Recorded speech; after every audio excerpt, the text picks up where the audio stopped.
Imagine this. You walk into a room full of strangers. No one knows you. No one expects anything from you. In theory, you are free. But something strange happens.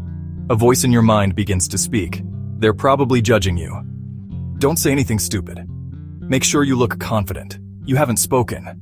No one else has either. Yet somehow a filter already exists between what is happening and how you feel about what is happening. Where does this voice come from? More importantly, why do you trust it? You think you're experiencing the world as it is, but in reality, you're experiencing the world through a voice in your head. That voice is called the ego.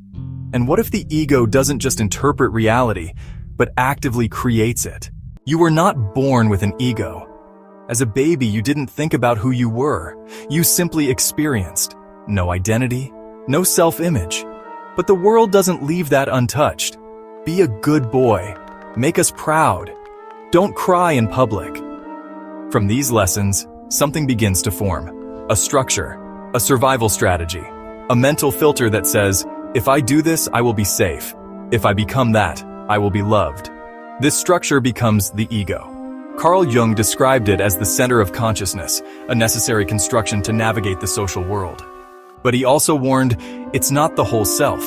Friedrich Nietzsche saw the ego as a mask for power and protection. Aldous Huxley described it as a filter that blocks truth.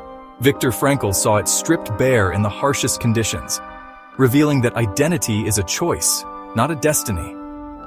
Over time, the ego stops being a helpful tool and becomes something more dangerous, the narrator of your entire reality.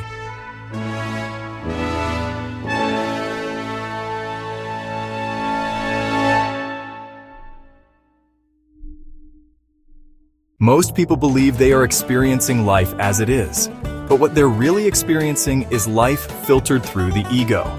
That filter is shaped by fear, desire, and identity. The ego doesn't want truth, it wants control, so it uses your mind to reshape events, twisting them to match your personal narrative. If your ego says you're not good enough, you'll interpret silence as rejection. If your ego says you're superior, you'll see disagreement as disrespect. You're not seeing what's there. You're seeing what your ego needs to see. The result is a fragile reality. Every opinion becomes a threat. Every failure becomes a crisis. And the worst part? You rarely question it because you think the voice is you. So how do you break free from the ego's version of reality? The first step is simple. Notice the voice. Notice when it speaks in absolutes. I always mess things up. They never care about me. Ask yourself, is this a fact or a story I'm believing? The second step, practice awareness. When you feel anxiety, don't identify with it. Just say, this is anxiety, I don't need to follow it. This is called metacognition, awareness of awareness, and it is one of the ego's greatest threats. Step 3, allow discomfort.